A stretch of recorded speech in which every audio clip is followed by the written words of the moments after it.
It is basically the first ever book of taxation law in the humanity history. یعنی دنیا کی history کے اندر یہ پہلی کتاب ہے جو ٹیکس پہ لکھی گئی ہے. کسی کو پتہ ہے؟ ہمارے ماہرین معیشت کو کیا پتہ ہے؟ اور اگر پتہ ہے تو کیا وہ اس سے جا کر استفادہ کر رہے ہیں؟ پورے بجٹ کا نظام دیا گیا ہے کہ how can we develop our budget. اس کے اندر ہمیں ٹیکس کے حوالے سے direct tax, indirect tax کا کانسیپٹ دیا گیا ہے. ٹھیک ہے. اسی طرح آپ دیکھیں امام محمد جو یہ دوسرے شاگرد ہیں، ان کی کتاب الکسب اتنی بہترین کتاب ہے کہ جب اس کو اسٹڈی کیا جائے تو پتہ چل جائے گا کہ اسلامی معاشی نظام کی بنیادیں کتنی مستحکم اور کتنی جو ہے مضبوط ہیں. اسی طرح کتاب الاموال ہے. There are too many books جو کہ directly pertain to Islamic economic system. ٹھیک. اور یہ بعد میں ڈیولپ ہوئی ہیں قرآن و سنت کی تعلیمات سے اخذ کر کے ہمارے ہی فقہا اور اکابر نے تحریر کی ہیں. اور یہ تمام کتابیں جو ہمارے فقہا نے لکھی ہیں یہ ہمیں وہ ضابطے اور اصول بتاتی ہیں جو اسلامی معیشت یا اسلامی نظام اگر ہوگا تو اس میں جو معیشت رن ہوگی اس کو ڈیفائن کرتی ہیں. تو پھر یہ سوال ذہن میں آتا ہی ہے، میں اگر ایک عام آدمی کی طرح سوچوں کہ ٹھیک ہے آپ کو وہ اصول معلوم ہے، میں ان کا ایکسپرٹ نہیں ہوں، مجھے نہیں پتہ، آپ جن کتابوں کے نام لے رہے ہیں میں نے نہیں سنا، میں نے نہیں پڑھی، میں نہیں جانتا کہ کیا ہے، لیکن میں ایکسپیکٹ کرتا ہوں کہ اگر کبھی کوئی نظام میں تبدیلی آئی، اسلامی نظام میں معاملہ بیٹھا آ کے، تو پھر اسلامی معیشت کے اصول جو بھی ہوں گے وہ میرے ان مسائل کو جن میں گھرا ہوا ہوں، خاص طور پہ میرے مہنگائی کے، ٹیکسز کے، جبری ٹیکس کے، مالی مسائل کے، جاب لیسنس کے، ان مسائل سے پھر میری کیسے مدد کرے گا وہ نظام نکلنے میں؟ دیکھیں، سب سے پہلی بات تو یہ ہے کہ جب ہم یہ کہتے ہیں کہ اسلام بیسیکلی پریکٹیکل ریلیجن، یہ مطلب صرف تھیوری نہیں دیتا، اور خود جناب رسول اللہ صلی اللہ علیہ وسلم نے ہمیں پریکٹیکلی تمام اسپیکٹس کو کر کے دکھا دیا. اچھا، اگر ہم معیشت کے اسپیکٹ کو صرف ایک چھوٹی سی مثال لے لیں، ہے تو چھوٹی ان معنوں میں کہ چھوٹی چند لفظوں میں بیان کر دوں گا، لیکن اس کے پیچھے پورا کانسیپٹ موجود ہے کہ حضور صلی اللہ علیہ وسلم مکہ مکرمہ سے مدینہ منورہ آئے، آپ کے ساتھ صحابہ کرام کی ایک پوری جماعت آئی. ٹھیک ہے. اچھا، یہ وہ جماعت تھی جنہوں نے سب کچھ چھوڑ دیا، ٹھیک، کچھ بھی نہیں لے کر آئے. بالکل. مکے میں امیر تھے، مالدار تھے، مال و اسباب تھے، لیکن مدینہ منورہ جب آئے جناب رسول اللہ صلی اللہ علیہ وسلم کے ساتھ تو ان کے پاس کچھ بھی نہیں تھا. ٹھیک ہے. ان میں حضرت عبد الرحمن بن عوف بھی تھے. بالکل تھے. اس وقت ان کے پاس کچھ نہیں تھا. لیکن جب حضرت عبد الرحمن بن عوف اس دنیا سے گئے تو ان کے پاس کیا کچھ نہیں تھا. بالکل. ٹریلین میں بلین کی بات نہیں کر رہا ہوں، ٹریلین آپ سمجھتے ہیں نا کہ ٹریلین میں ان کی وراثت موجود تھی. یہ ایک مثال.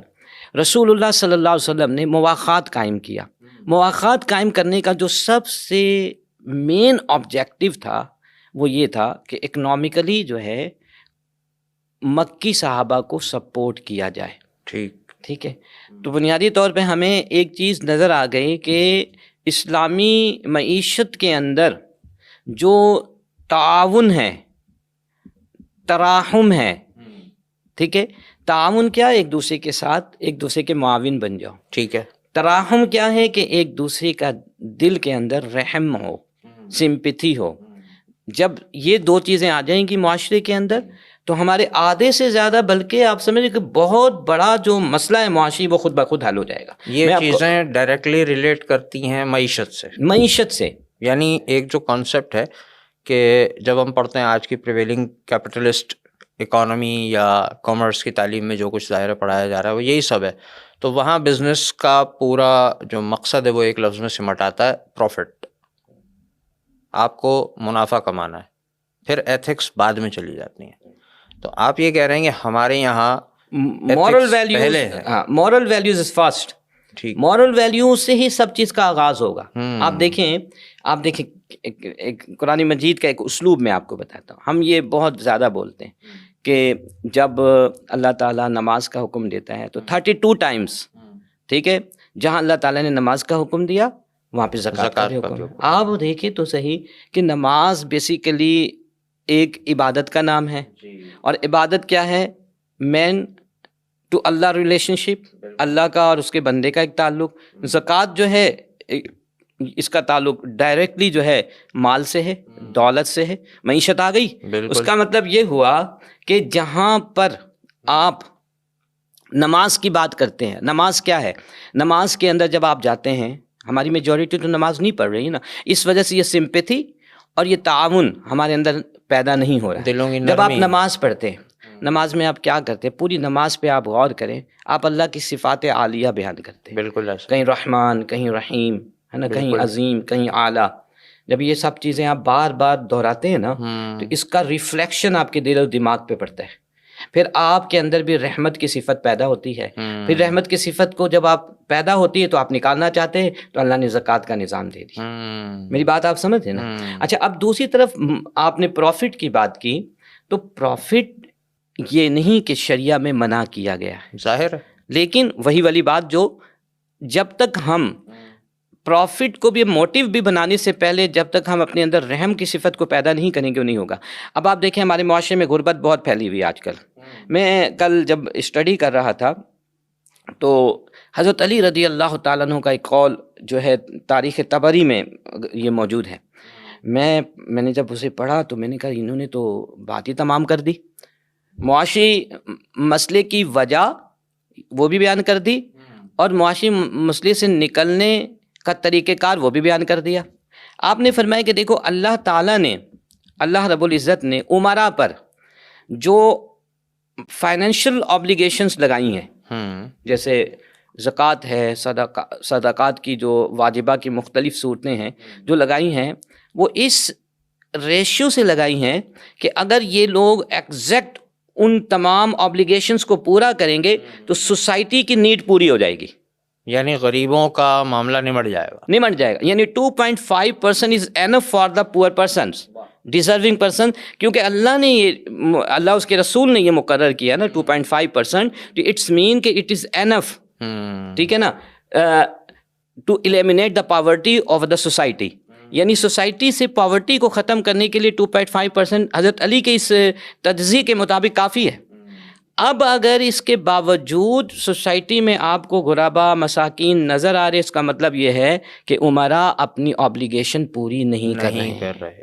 تو پہلی بات تو یہ ہو گئی. تجارت تو بات کا مسئلہ ہے، تجارت بھی آپ کریں، پروفٹ بھی آپ کمائیں، لیکن اس کے ساتھ ساتھ جو اس کے ساتھ جڑے ہوئے احکام ہیں، انجنکشنز ہیں، ان کو جب آپ پورا کریں گے تو سوسائٹی کے اندر آپ کو غربت نظر نہیں آئے گی. میں آپ کو بتاتا ہوں، لاہور میں ایک ایسے شخص کو، اور بھی بہت سارے ہیں، میں ایک ایگزامپل دیتا ہوں. ایک ایسے شخص کو میں پرسنلی جانتا ہوں، میرے گھر کے بالکل قریب رہتے ہیں. ٹھیک ہے، ان کی جو انویسٹمنٹ ہے نا اس وقت 2022 میں 9 بلین کی تھی. انویسٹمنٹ یعنی انویسٹمنٹ کا مطلب آپ سمجھ لیں کہ وہ پیسے جن پر زکوٰۃ ڈیو ہوگی. اب 9 بلین کو آپ 2.5% نکال لیں تو 22.5 کروڑ روپے بنتے ہیں. آپ سوچیں، امیجن کریں، ایک شخص اگر سال میں 22.5 کروڑ روپے نکالے، میں سمجھتا ہوں کم از کم اس کے ارد گرد جتنے غریب ہیں نا سب ختم ہو جائیں گے. ایسا ہی 22.5 کروڑ، یہ تو ایک کی مثال ہے، ایک شخص. لیکن اگر آپ دیکھیں سوسائٹی کے اندر، آپ کو پاکستان میں خاص طور پہ جب سے یہ جو سوسائٹی کلچر پیدا ہوا ہے اس کے بعد کچھ لوگ ایسے ہیں جو زمینیں بیچ کر بلینرز بن رہے ہیں، لیکن دوسری طرف وہ زکوٰۃ نہیں دے رہے.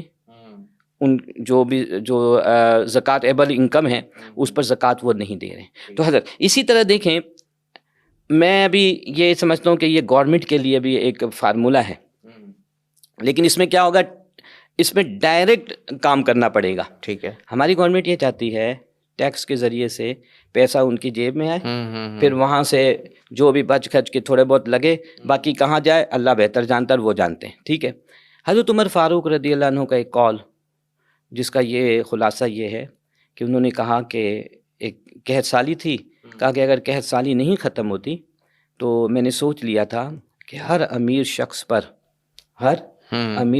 پر اس کے گھر میں جتنے افراد ہیں اتنے افراد کے برابر غریب لوگوں کی ذمہ داری عائد کر دوں. واہ، کیا پاکستان میں ایسا نہیں ہو سکتا ہے؟ اس سے گورنمنٹ کا کام ہلکا ہو جائے گا. اس نے صرف یہ مانیٹرنگ کرنی ہے. مثال کے طور پہ سید صابر حسین ان کا تعلق